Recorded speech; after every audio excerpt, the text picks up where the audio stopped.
Welcome back. You're now watching Passion Over Profits. I'm your host, Richie Rich. And today, again, we tap into our guests who have a passion for what they do over the profit. And today, my guest, her name is Nasdra Alvarez, and she is coming all the way from Colombia. Nasdra, hi. How are you? Good. Thanks for coming. Oh, thank you for welcome. So listen, Thank you for having me here. Sorry. Yes, it's been a journey. Yeah. I want to go back into how we initially met. Okay. So we initially met in a real estate classroom, and you began your real estate journey in the recreational part of real estate, which was in the timeshare sales. And initially, what year was that?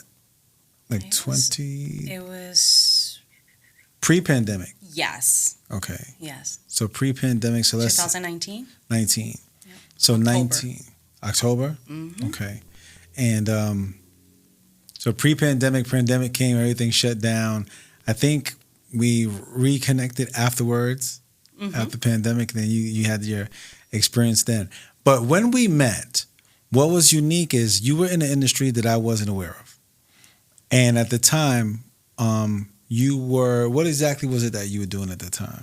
So basically, I have been in the consulting part of plastic surgery. Mm-hmm. So I've always been there with consulting, giving the information to the patients, patients that need to know what to expect, how to be able to get a quote, and to guide them towards that surgery that they want. Gotcha. Especially in Colombia, going to Colombia. I do it for patients that go to Colombia. Right. So you were working with doctors in Colombia. You were like the liaison between the two. Yes. And there's many people from the United States that want to travel outside of the United States to get the plastic surgery done. So you became the liaison. So you had relationships with other doctors. Exactly. Now, I was new to the trending thing that was going on, so I didn't really understand it, but I tried to figure out, visualize what you did, but I had a one-track mind of, I'm teaching real estate, and real estate is going to change your life, and timeshare is going to change your life, and you know what I'm saying? So, Yeah, I remember. But what I like is that in that journey of timeshare, there was a switch where you felt like, you know what, yeah, you can make good money, and it's exciting for some people, but it's not where my heart is. And you decided to leave that industry and to get back to what your heart was. It was helping people. And helping women make the right decision for themselves and with the best guidance, and getting them in the hands of people that can do the job properly and have them satisfied. Exactly. But what is that like? Like, working with a certain surgeon, how is it? How do you guide the people? Okay, so basically the patients will connect. It could be by a referral. It could be on Instagram, or patients that already have known me because I used to work with plastic surgeons directly. So what I do basically is when the patient contacts me, the first question that I ask is, what do you want? What do you expect? What do you need? What are you looking for? Because I have to start centering the person and make sure that their ideals are correct with everything I can offer and what can be given to her. So we start with that basic. Usually it's done via WhatsApp. I text the patient, we talk. Hey, how are you? My name is Nastra. I introduce myself. I give them a brief little, conversation of who I am. I usually send a voice note so they can hear me. They know they're talking to me. And from there, when the patient tells me and opens up, now I start guiding them. Okay. So what type of, let's say, the procedure, what is your what do you imagine looking like? And then based on that, I can start thinking about a doctor. Now, it gets even better because now I start telling the patient, I send them like a questionnaire. It's a very long questionnaire, Richard, like long. But it's very good because it has a lot of questions about the patient and their medical history, which helps me determine if the patient is going to be a candidate and what type of candidate, and start working with her. And obviously, I do request pictures of them. I tell them, hey, from neck down, depending on the procedure, I request certain type of pictures. I am that bridge, so I do tell them, don't worry, it's just between you, the surgeon, and I, because I'm just here to link you two. Gotcha. And then that's how I start. So this practice beginning, is it like an independent thing where you had like your own company and you were able to be the liaison between the two, and then you charge the fee to them, or was it to the doctor? So what I do is I charge the patient. I do. It's a very minimum fee based compared to other liaisons that are out there. Mm-hmm. So because I understand, I also understand. I live here. I also know what they're doing to get their money. So there's a misconception there a lot of the times where you can see that there can be abuse from other people that are working as a liaison. Mm-hmm. So I try to be very honest because I value my customer. I value my patient. And so I do charge a fee. And after that, but I charge it after I give them the quote and they decide what doctor. Because that's when a lot more work comes into place. I help them, not only with the plastic surgeon, I help them with the recovery homes. I help them with the faja, what type of faja. I guide them with how many fajas they're going to need. Medications, if they have to get like labs done before, after, and I start explaining. So it's a job, it's a long process for me to get a patient to Colombia and get surgery. So yes, there's patients that I can take sooner, but when the process is longer, it's well done. The information is given. The patient is going to make a informed decision. Gotcha. And I think that's very important, especially with this. Now, for some of the viewers that's watching may not know exactly what plastic surgery is or what procedures are actually done. Is there a variation of it? Or like what's most popular, and what are the different options that these people can do? Oh my God, there's a world of procedures that a patient can get. Okay. So obviously the most common is a liposuction with BBL. Okay. The BBL is being Brazilian butt lift. Gotcha. So basically with that, just to give you a little bit of insight and all of those that are not sure, so basically what we do is the doctor will determining the areas that we want to get worked on and the ones that he sees that he needs to work, he will determine, take out the fat, which is a process that I explain to the patients how we're going to do it so they know. And that fat goes through a cleaning process and then we inject it in certain areas to be able to sculpture and give that nice look, Gotcha. what they're trying to achieve, or even to correct things. Because plastic surgery is not just for beauty. Plastic surgery could be reconstructive. It could be to, just a previous certain type of events in your life, and it can help you a lot. So it's very vast Gotcha. what you can do. Because people go to Colombia for teeth. People go there, I don't know if people still do nose jobs. Oh, yeah. Okay. I know back in the days, breast jobs were more popular. And now you have the Brazilian butt lift. So the fat is from the butt. So actually you're taking your own fat and just redirecting it. Exactly. Right? So there is a lot, like I mentioned, there's a lot of procedures out there. So one was the liposuction. You can add the BBL. You can do the breast augmentation, which is just, to enhance that nice cleavage. Or you can even go even deeper to go to a breast lift, which is a mastopexy, what we call it in the real world. Or we call it, I tell them colloquially, just a breast lift. Nice. Yeah. So it could be done with implants, without implants. And also we have tummy tucks. Then we have the combination of everything, the super combo, which is the mommy makeover. The mommy makeover. Famous mommy makeover. I've seen billboards about that. Exactly. So that one is for certain, everything has a category. We have to know where the patient should go and start guiding them. There's rhinoplasties, there is blepharos, your upper eyelids, lower, facelifts, neck lifts, just like even the enhancer with the fillers, Botox, all of that is part of it. Even, to be able to, people that have their ears a little bit like a Volkswagen, Oh, wow. we help them out Get also. out of here. Yeah, and it's a very good surgery. There's plenty, and there's even personal type of surgeries down there that also include in the plastic surgery For world. men? For men and women. Men can get enlargements in their Yes, penis? of course. So Drake really did it. Uh-huh. Oh, snap. That's cool. Okay. So, Yeah. all right. So Colombia is the move. Yeah. So do you think, is there a time where you have a person, let me say a mother who wants to do a mommy makeover, Okay. but they're not done having children. Would you tell them to wait, or is this something that they have a conversation about first? So I'm going to be very honest. One of the main questions when a patient comes up to me and tells me, hey, Nasdra, I want to get a mommy makeover. The first thing I ask, do you have children? Yes, no. Yes. Are you planning to have? Are you planning to have more? Depending on that question and that answer, I start guiding them. If it's a patient that is planning to have children, doesn't have, is planning to have, or has, and is planning to have a couple more, I personally advise not to do so, not to get a tummy tuck. Mm-hmm.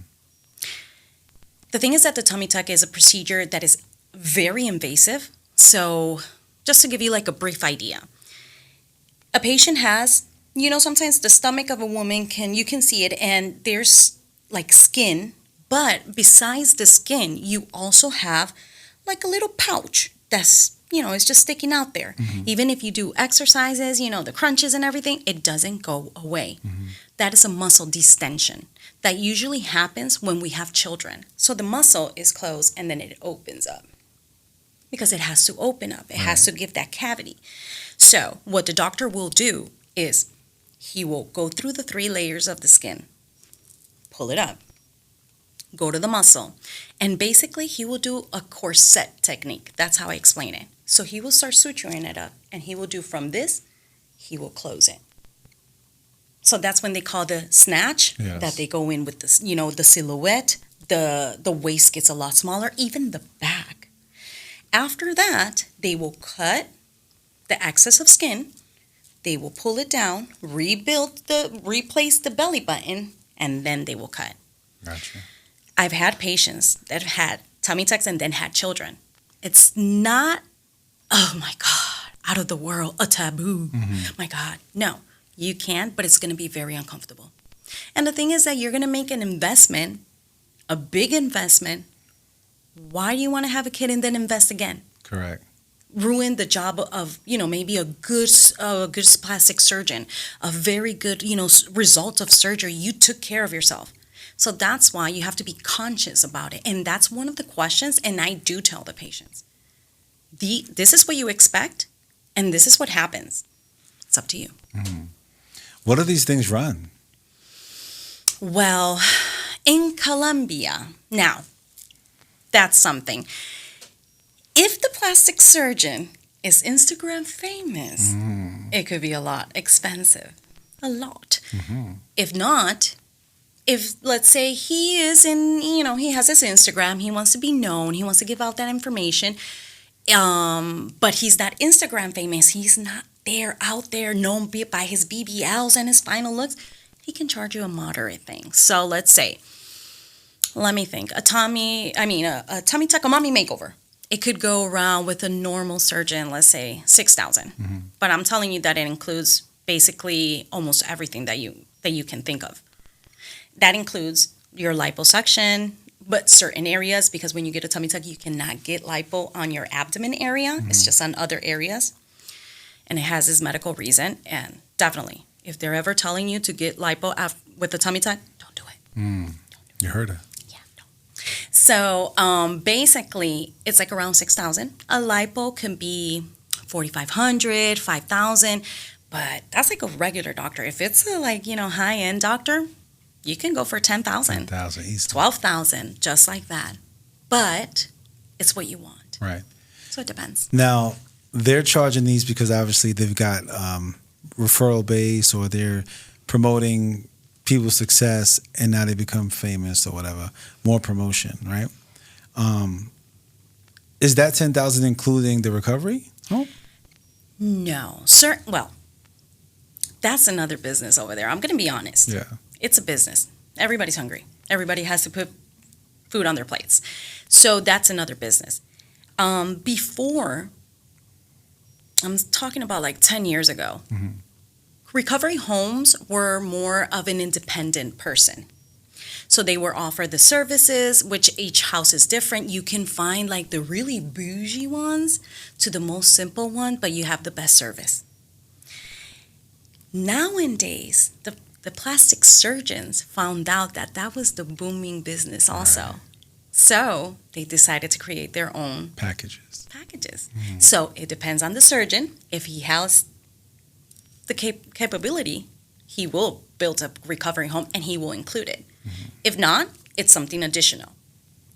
But it can range, for example, from $75 per night with 3 meals included, pick up and drop off at the airport, transportation to your appointments, and like a nurse 24/7, $75, or it can go up to $150, $200 per night. So it depends. But I tell the patient sometimes, come on, $200 for a pool that you're not going to be able to use? Are you serious? Yeah. Think about it. So what's the average recovery time after one of these procedures? Okay, so being responsible. A liposuction with BBL, Nasdra, always recommends, and the surgeon, usually the ones that I work with, will recommend approximately 12 to 14 days. Okay. For a mommy makeover, tummy tuck, 20 to 24 days. Wow. Yeah.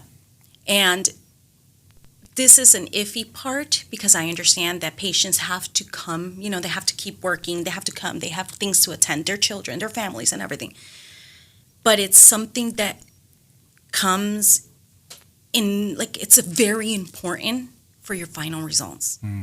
So I make a lot of emphasis in this. If you can listen to your doctor and stay the amount of days, do so.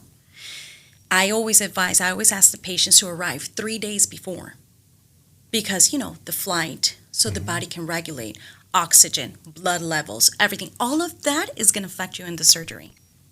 So that's when we include by arriving and departure date.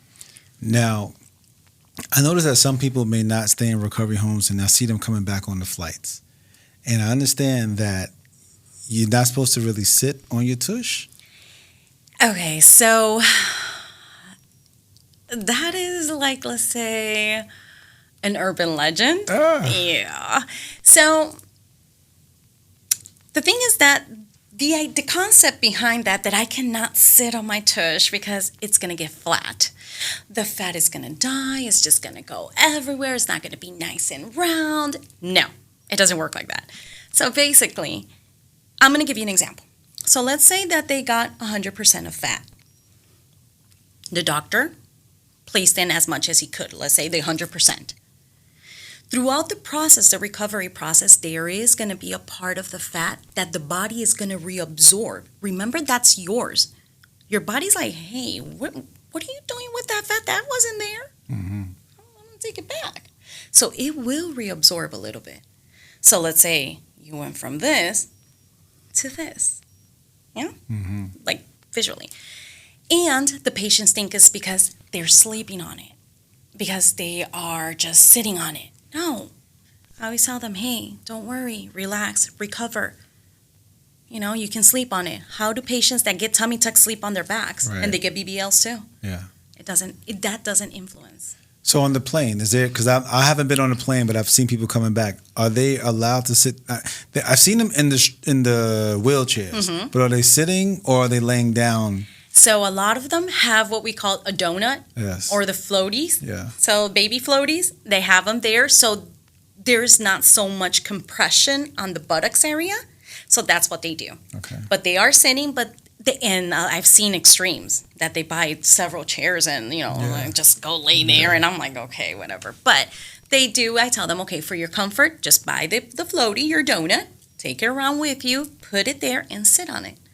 So that helps distribute all the weight of the body. Gotcha. Yeah.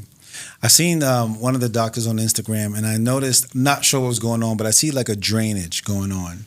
Okay. Blood. What is that process like? What is that? So after we do a liposuction, so there's 2 ways to drain a patient. when we do liposuction, the doctor leaves a small incision. So basically, no, how can I explain it? So the body, you go to the doctor, you tell him, hey, I want some liposuction. So he's going to say, okay. He's going to pick the areas, and let's say he's going to make a small incision, very small incision, and he's going to introduce the cannula to be able to take out the fat. Okay? So he doesn't suture that one. He leaves it open. When you get a massage, when they start draining you, not all the doctors recommend them. It depends on your surgeon. I recommend them. They're very good. When they start massaging a patient, they get all that liquid that is building up. They try to take it out. So where does it go out? Those little incisions. So that's why you see them. Now, there's another type of drainage that is, for example, for the patients that have tummy tucks. They have, the tubes that come out. Because that's a whole different process. That's a bigger process. So they accumulate a lot of liquid, and they have to drain that. So that helps it. That helps it drain. So they got this down to a science. Yeah. So for a lot of viewers and people today, looking at the different abundance and the different surgeries that's been done, what is not understood is the proportions of additional buttocks, right? All right. Let's say it blunt. Like there are bigger butts that are not proportionate with the legs. How is this happening, and who's letting this happen, and why? Okay, so to be honest, it depends on your surgeon also, and it depends on his criteria. I used to work with an excellent surgeon that he was very renowned in Instagram. He was like Instagram famous. But he was known because he did the Kim Kardashian look. Okay. Yeah, so small here, big here. So it depends. If the person, that's the type of look that they wanted, they would go to him. Now, he would try to find a point where it looks beautiful, not natural, beautiful, harmonious. If you have, that's common sense also as a woman. If you have thin legs, how are you going to get a badonk that big? It doesn't make sense. So you will tell them. The doctor will tell you, I don't recommend that. I would recommend a little bit smaller, but that looks harmonious, that gives you that nice look. But then there's other cases that there's doctors, I'm sorry, but that happens here and everywhere in the world, right, that if the patient has the money, give them what they want. Right. Yeah.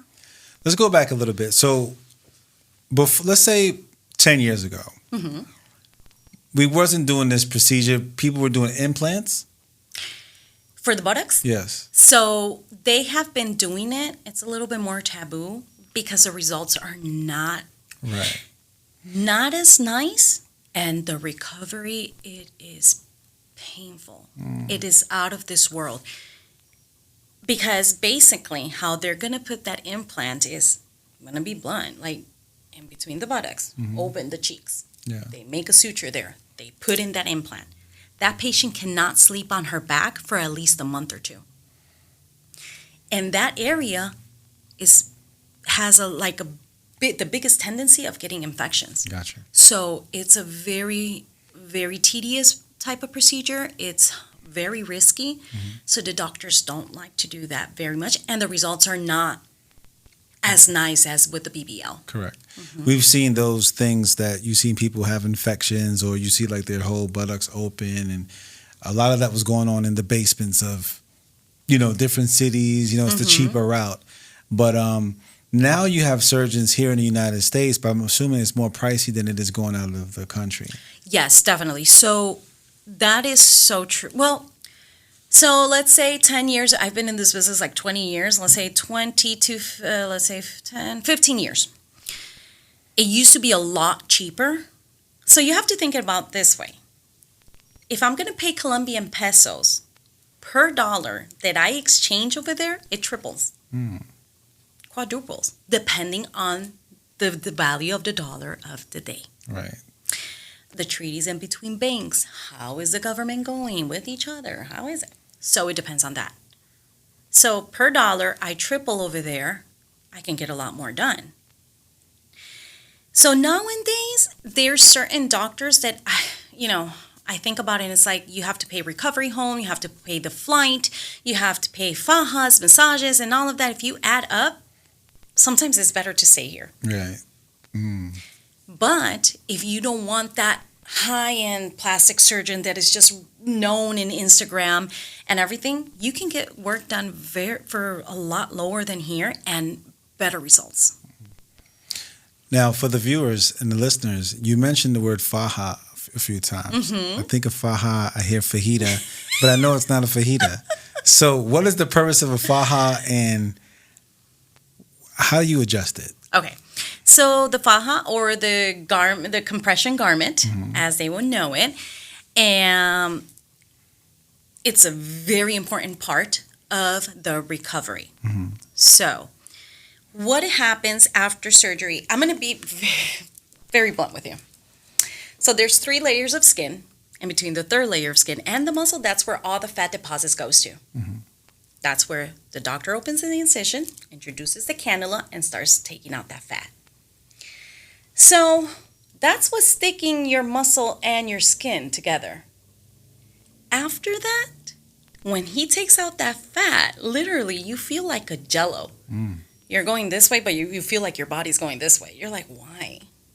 It's normal. So the compression faja, or the faja, the compression garment, what helps is to stick it together and reconstruct everything inside. That's what's basically doing. It's avoiding more inflammation. It's avoiding that infamous liquid that they drain out that gives fibrosis, which is another thing. And it helps you reshape also. And to be honest, it's very comfortable. Really? Because it's uncomfortable after you have recovered, because you don't need it anymore. But throughout that time that you feel that your body's all over the place and you're going here and he's going there, that keeps you in place. Gotcha. Yeah. So it depends. And also, if it's like a liposuction, compression. But if it's tummy tuck, I usually, and the doctors that I work with, they send another type of faja that is very soft for the first week. After that, we start putting the real compression, because it could harm the results of the surgery. Now, notice that some people will put there's a board that you can put. And what's the board for?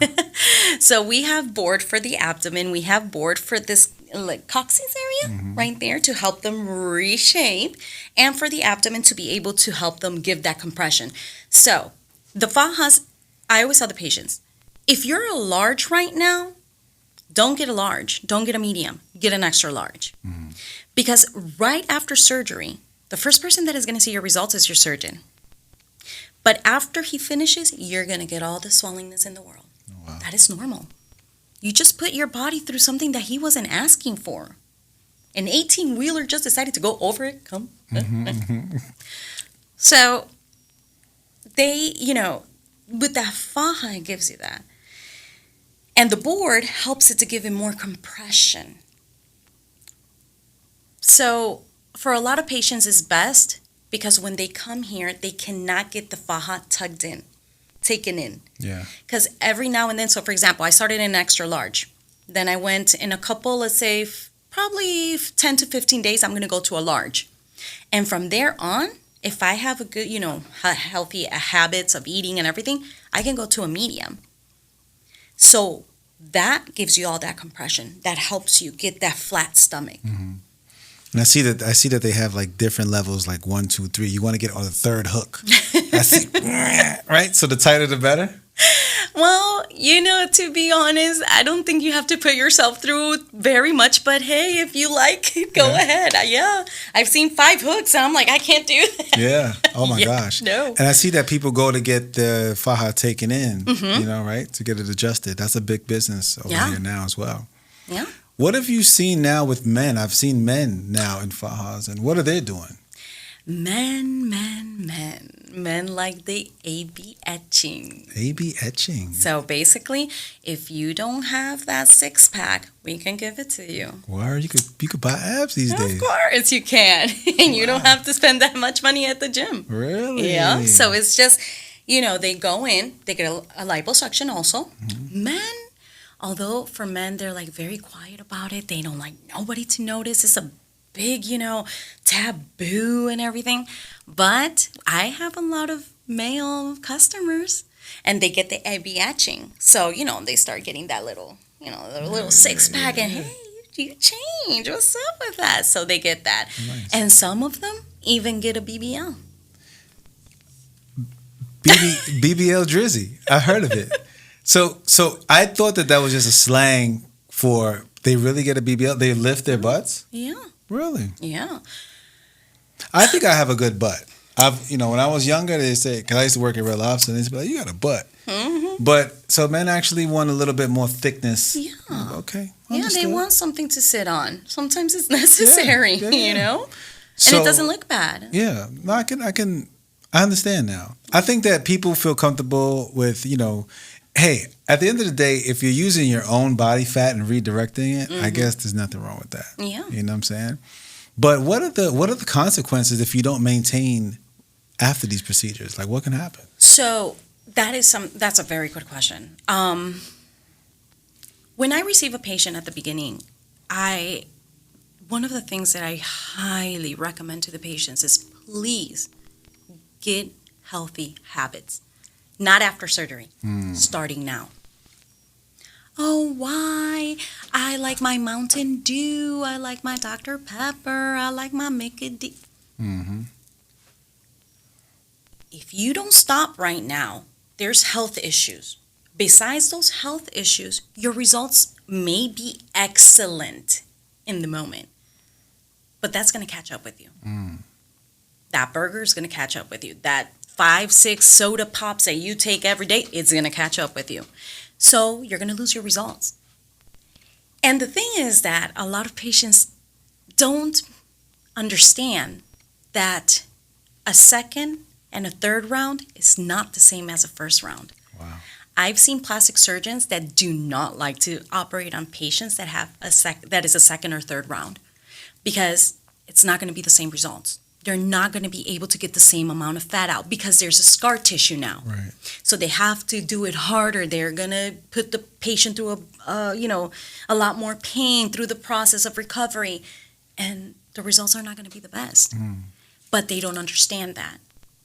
So I tell them, take care of yourself, but you have to start at the moment that you take the decision to get plastic surgery. So I tell them, I know it's hard. It's not easy. Right. But if you take 10 sodas, start dropping at least one this week. Next week, try to do 2, and so on. Start going to the gym. Lose weight. That's another thing. BMIs, high BMIs in Colombia, they don't work. Is there any time where a surgeon would say, we can't work on you based upon? Yeah. Yep. So what are those factors like? So obviously health factors do matter. For example, patients that have, high BMIs, I'm talking. In Colombia, the lowest BMI that a patient can have, like let's say the highest, would be 34. Above that, you're not a candidate. So the doctor will tell you, you're not a candidate. Wow. I'm sorry. Go lose weight, at least lose these 2-3 pounds, and then come back to me. But he's actually taking care of you. Right. Why? Because there's a lot of factors that come into. Besides, blood clogs, they can build easier when you're a little bit overweight. Anesthesia time, we have a limit in Colombia. It cannot surpass 6 hours. So the larger the area, the more time under anesthesia, and it's not good for the patient. So they get put to sleep while they do the procedure? There is, in Colombia, it's very famous that we usually do not do general anesthesia. I call it the rude awakening. We usually use 99.9% of the times we're going to use epidural plus sedation. Epidural is going to numb you from your neck down, but you can be, drowsy. So they will sedate you so you can sleep throughout the surgery. The difference is that With general anesthesia, I call it the rude awakening because usually you're going to have nauseousness. You're going to be throwing up all over the place. You're going to be very dizzy. You're going to feel the pain immediately when you wake up. You feel that 18-wheeler. Yeah. The beauty of epidural is that the patient, when she wakes up, she doesn't feel pain. She's okay. She's ready to jump. She's ready to show the world.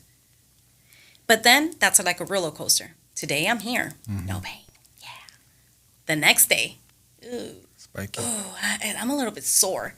Third day, fourth day, and fifth day is the highest pain level. And that point, usually all the patients have a breakdown. Why did I do this? I hate you, Nasdra. I don't look nice because they have the swellingness, everything. Right. And I tell them, don't worry. It will last 1 or 2 days. And after that, it goes downhill and you start recovering faster.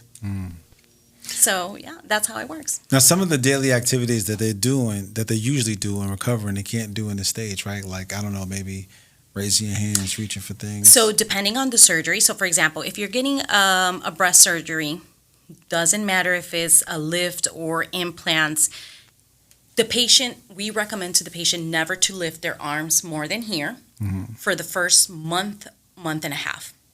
Do not drive, at least for a month. Do not pick anything heavy. So I asked, for example, I asked a patient, so you have children. How old are they? If they're toddlers, I tell them, you know that you're conscious and you're not going to be able to pick up your baby, right? Do you have somebody to help you? Because that's important. Those are your results.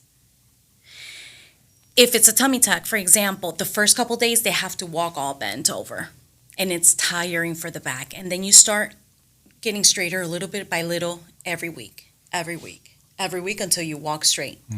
You cannot lift anything heavy. You cannot walk on high heels. Wow. So it depends on the surgery. Wow. What type of things you have to sleep in a certain way. Yeah. So for example, when you get a rhinoplasty, you have to sleep sitting down, basically.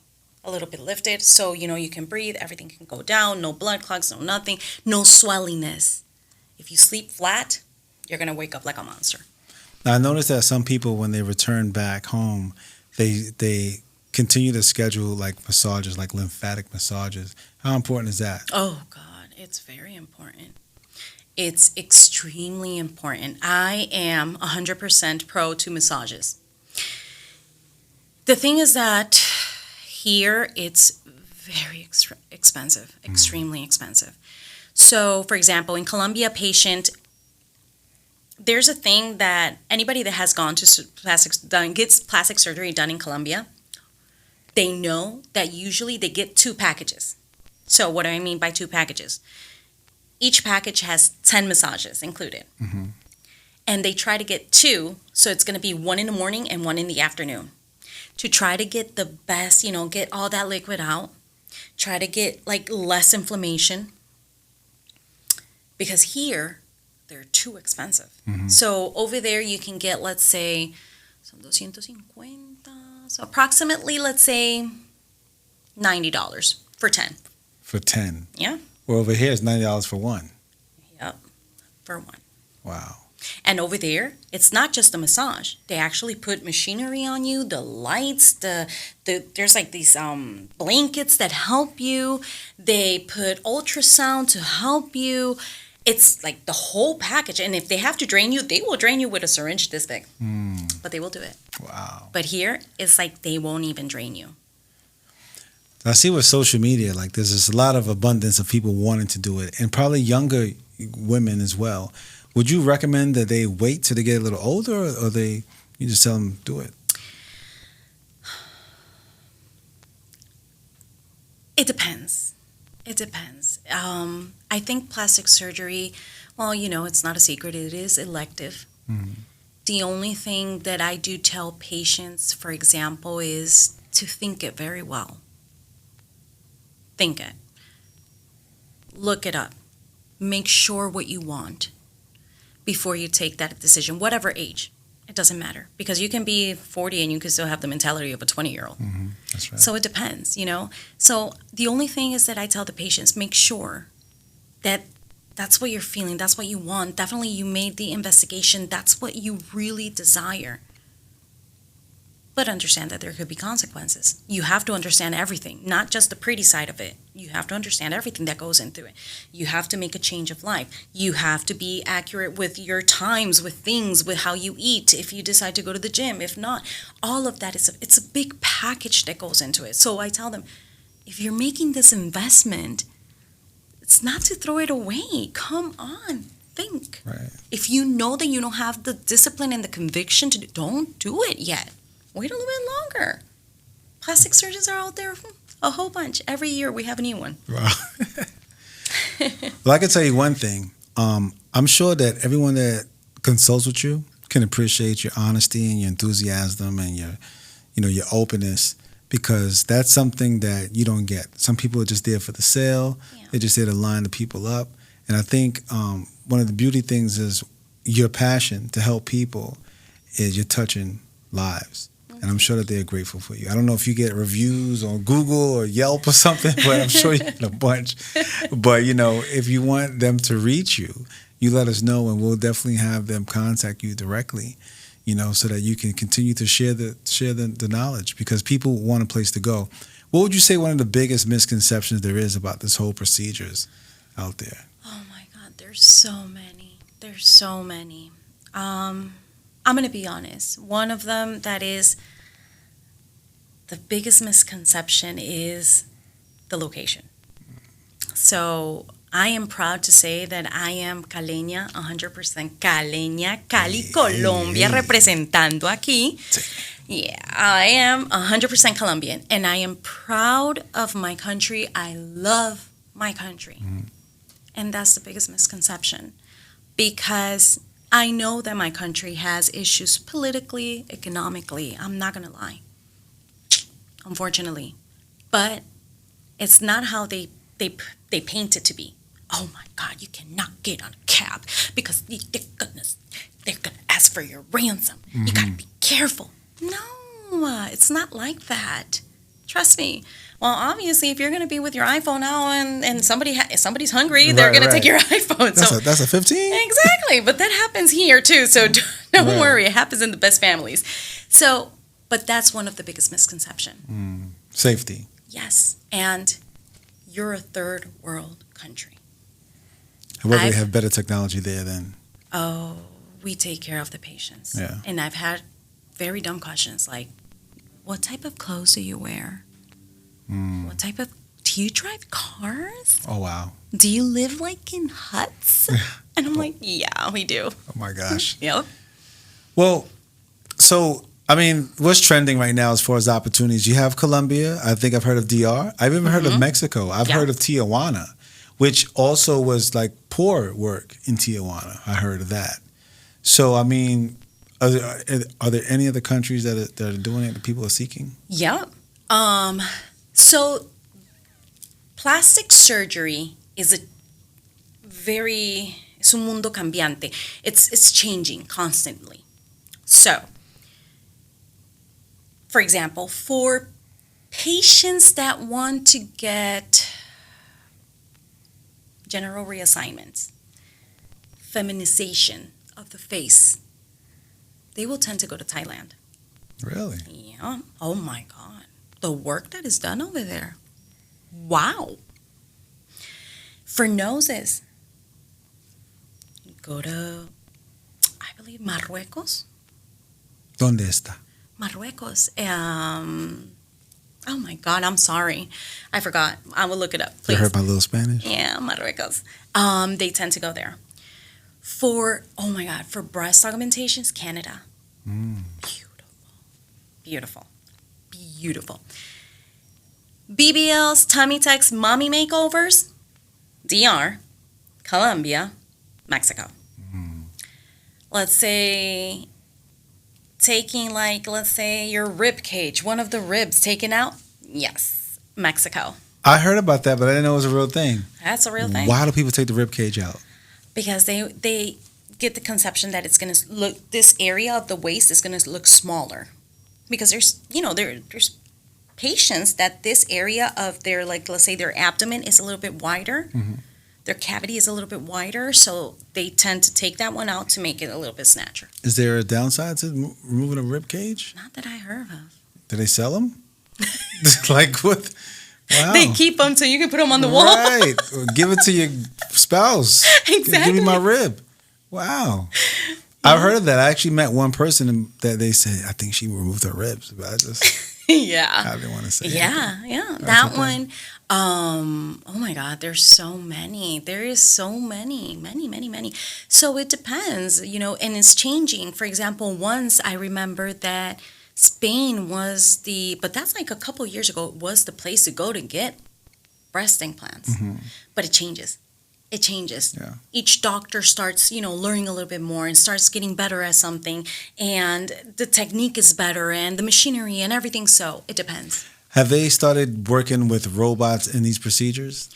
Up to this moment, not that I know of. Not that I know of. I know they're doing it with eyelashes as testing, but But no. okay. Yeah, because it would be very dangerous. Very dangerous. Yes. Not for long. Exactly. So that part. But there's a lot of things. Yeah. So any complications that people have during these procedures that can lead to death? I know that there was an artist or a comedian, I think his wife went through a procedure and she passed away. There's some tragedies that happen, would you say? That is the hardest question. Yeah. When all patients, 100%, they will ask me, Nastra, is there a possibility that I'm going to die? And to be honest, my answer is yes. There's a 50-50 chance. But it happens even if you get your tooth pulled out. If you get a tooth pulled out, you're not supposed to be cooking, right, receiving heat, or even lifting anything up, because you can actually have, just start spilling out blood and it won't stop. It's true. So I tell them, there is complications. There could be complications, and that's why I try to, before I take a patient, to start looking into other labs. For example, heart problems, if you have diabetes, if you have thyroids, if you have sickle cells, I ask all these questions, even if you have sleeping apnea, all of that can affect. So the best thing that you can do is not to be quiet. Tell your surgeon, tell that person that's being that bridge, hey, I do suffer of this. I have patients that had HIV. We can handle it. We can, and it's a higher risk for the surgeon, for the patient and everything. But we can do it. There's no issue. But we have to be informed. We gotta know. You have to be informed. And the patient also has to be informed of what to do, how to take care of herself before the surgery. Not after, before. That depends on your health. Speaking of health, what about mental health? Are there any psychological or emotional things that can happen after the procedure is done? Yes. So unfortunately, there's people that have dysmorphia, in which even if they look like a Barbie, they still want more. They don't get that level of perfection. That is true, and it does exist. That's one. Other things, like, for example, like I mentioned, after surgery, like around the 5th or 6th day, all the patients go through depression. It's crazy, but it's because the anesthesia is actually leaving the body, so everything's waking up, your emotions, the pain, the uncomfort. Oh my God, you're looking 2 sizes bigger than when you came in. That affects you. I've seen patients cry, call me and say, you are a beep. And I just take it and I tell them, don't worry. I'll talk to you in 2 days. You'll see. Wow. It's hard to sometimes, for example, one of the surgeries that has this conflict is breast augmentations. So patients, when they get breast augmentations, there was a time when everybody had the double Ds and, big ones, voluptuous. Now they're going actually down. They're taking them off. It's known, scientifically, and there's been, studies out there, that patients that actually get breast reductions are happier than patients that get breast augmentations. Wow. The patient that gets a breast augmentation, there's a big possibility of it's 70% that they're going to go back into surgery to reduce it or to make it larger. And Wow. it's not misguidance, it's just a person. And it's hard for you to see yourself in the mirror, you know? So it happens. Wow. It has a big factor. And even with, like, for example, bariátrica, the one that they, reduce the stomach size. Correct. Oh, my God. That one plays hard also. That is trending right now. Yes. That's when they reduce the stomach size, which makes them lose weight. Mm-hmm. But that's not the gastric bypass, is it? Bypass. That's what it is? Yeah. Okay. So there's different types. Yeah. There's like the sleeve, and I've heard of the el balón gástrico. It's like they put in like a little ball and then they inflate it with saline, and it reduces your size of the stomach. Yeah, there's a lot of things going on. That's not my field, sorry. Yeah.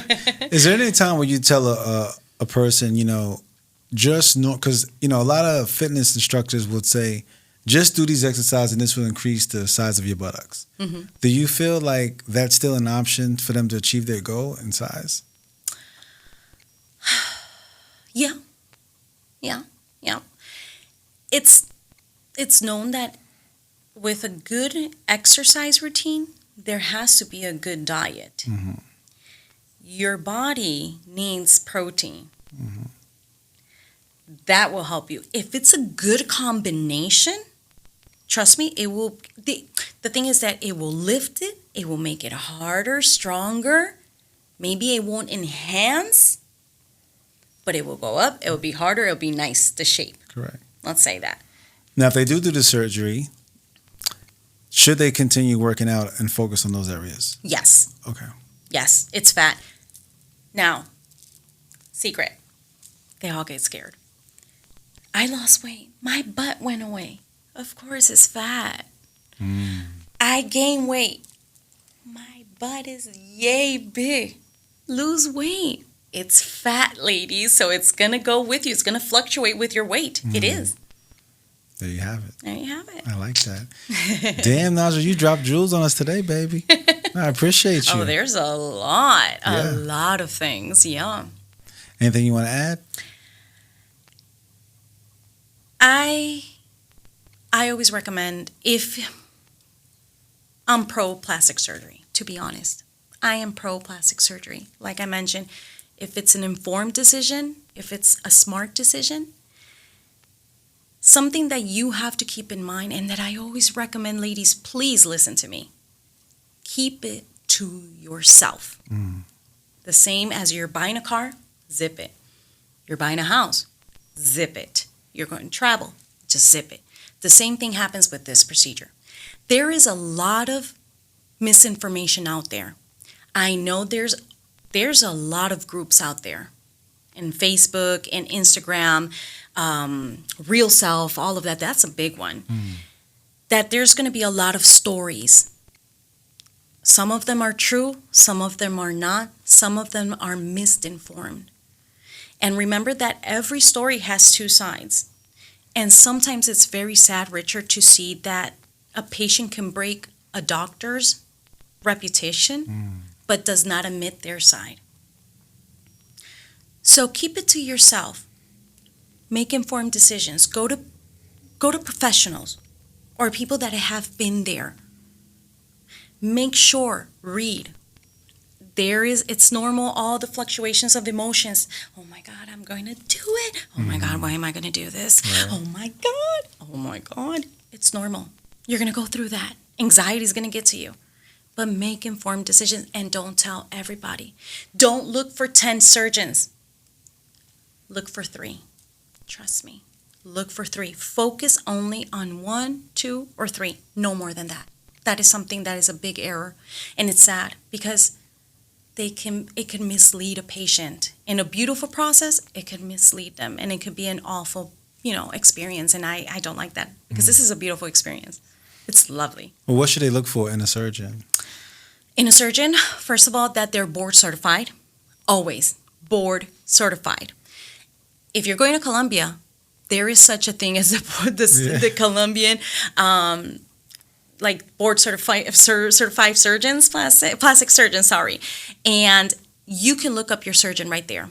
Another thing is that nowadays, a lot of the plastic surgeons are actually belonging to the ASAPs, to the American Society of Plastic Surgeons. You can check for them there too. That's very good. Don't just go with the Instagram pictures. Look for them. Look for them, but not on those groups where, oh my God, my incision opened up. Yes, I know it did, but you were a smoker for 10 years, and you didn't stop smoking until the day you got into surgery. Come on. Gotcha. Things like that. Ask. I'm here also. Right. So how do they contact you? So I have an Instagram site. Basically it's there. What's your Instagram? It's actually Nasdra Consultants. Yep.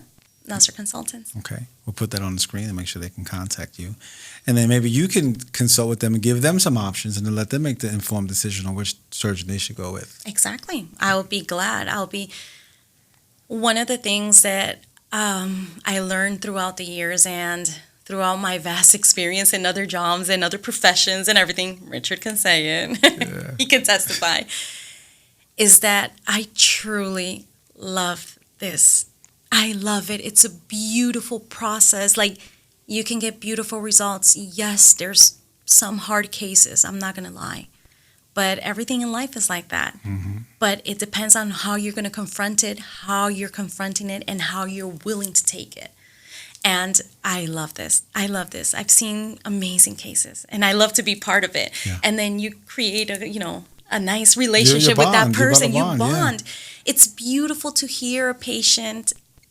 Before we leave, like a story, I had a patient. She had a very, very hard recovery. And unfortunately, she didn't listen to what I said in certain part, and her surgeon, listen to your surgeon. And she decided to come back. The surgeon told her, if you leave, I cannot do anything for you. Unfortunately, I can't. I'm here. You're there. The patient came back. Unfortunately, she had to be hospitalized and everything.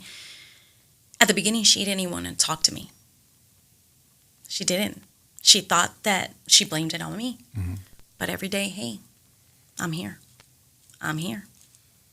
How you doing? Never answered. 3 months passed, and I got a phone call. Hello? Hey, Nastra. I'm like, who is this? Hi, boo. How you doing? She's like, good. I just wanted to tell you that I'm sorry. You were right. I should have listened. I should have this. And it was a beautiful thing because she understood what I was trying to teach her, and that she understood my part as a consultant, how hard it is, and that sometimes I had to give her tough love. Mm-hmm. Like, I give tough love.